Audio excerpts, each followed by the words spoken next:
ওকে তো ভাই শাকিব খানের প্রিন্স সিনেমায় একটার পর একটা তো ধামাকা যোগ হচ্ছে, তবে এইবার তো আবু হায়াত পুরো বাংলা ইন্ডাস্ট্রিকেই পরিবর্তন করে দিবে। আরেকদিকে ক্রিস 4 ফাইনালি আসতে চলেছে। তাছাড়াও লোকা অ্যান্ড বাগি 4 এর আজকের কালেকশনে কি অবস্থা সবকিছুই জানবো, শুধু ভিডিওটার সাথেই থাকুন।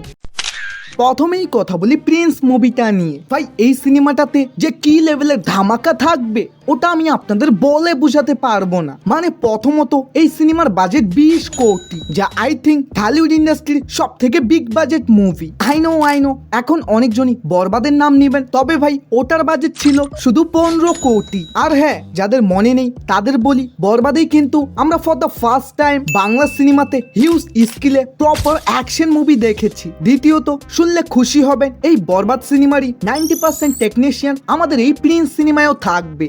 বাট এখন আবার জানা যাচ্ছে এই প্রিন্স সিনেমারই ডিওপির জন্য অমিত রয়কে কনফার্ম করা হয়েছে। আর ভাই ইনি কিন্তু অ্যানিমাল ডাঙ্কি অ্যান্ড দেবার মতো সিনেমায় নিজের মারাত্মক সিনেমাটোগ্রাফি দেখিয়েছে। ব্রো জাস্ট ইমাজিন, এবার যখন তিনি মেগাস্টারের সাথে কাজ করবে তাহলে আমরা কি কি লেভেলের ভিজুয়াল দেখতে চলেছি। কিন্তু হ্যাঁ, এর সাথে আরো একটা জিনিস ক্লিয়ার যে সত্যি আমাদের বাংলা সিনেমা এগিয়ে যাচ্ছে, না হলে তো কোনো মেকার অযথা টাকা নষ্ট করে বাইরের দেশ থেকে কাউকে নিয়ে আসবে না।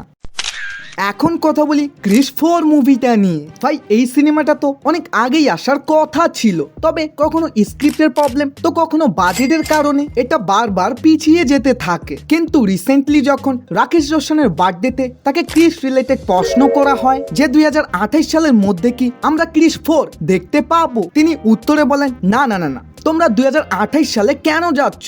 আমরা যেভাবে প্ল্যান করেছি ঠিক ওই প্ল্যান মতামত যদি চলতে থাকে 2027-এ ক্রিস 4 রিলিজ হবে। আর ভাই অলরেডি কিন্তু এই সিনেমার প্রি প্রোডাকশনের উপরে কাজ চলতেছে অ্যান্ড রিপোর্ট অনুযায়ী সামনের বছর থেকেই এই সিনেমার শুটিংও চালু হবে। এখন কথা বলি বাগি 4 মুভিটা নিয়ে। ভাই যেমনটা সবাই আশা করেছিল ঠিক ওটাই হচ্ছে। বাগি 4 নিজের বাজেট রিকভারি করার আগেই দম ছেড়ে দিচ্ছে, কিন্তু মেকারদের চিন্তা নেই, because digital right, satellite right, music right and theatrical right বিক্রি করে তারা অলরেডি প্রফিটে আছে। কিন্তু হ্যাঁ, মুভিটা যদি হিট না হয় তাহলে আবার ডিরেক্টর, প্রডিউসার, অ্যাক্টর সবারই নাম ডুবে যাবে। তাই ডাইরেক্ট কালেকশনে যাওয়া যাক। শুরুর 5 দিনের মধ্যেই এটা নেট কালেকশন ছিল 47 কোটি, গতকাল 2,25,00,000, তো আজকে অলমোস্ট 2 কোটির মতো, এবং এর সাথেই ওয়ার্ল্ড ওয়াইড টোটাল কালেকশন 69 কোটি, যা 120 কোটি রুপি বাজেটের ক্ষেত্রে খুবই কম।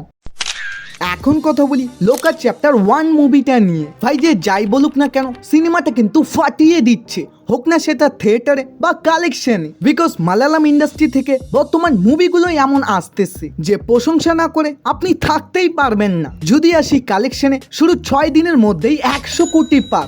না, খেলা এখানেই থামেনি, 13 দিনের মধ্যেই 200 কোটি পার। ইয়েস, এবং এর সাথেই লোকা চ্যাপ্টার 1 মালায়ালাম ইন্ডাস্ট্রির 4th হাইস্ট গ্রসিং মুভি হয়েছে। মানে ভাই লিটারালি আপনি একবার ভেবে দেখুন, একজন লিড ফিমেল ক্যারেক্টারকে নিয়ে কেউ কিভাবে সুপার হিরো মুভি বানায়। ভাই এই সেম কনসেপ্ট নিয়েই কেউ যদি বলিউডের মেকারদের কাছে যেত, ভাই তাকে ল্যাংটা করে বাড়ি পাঠিয়ে দিত।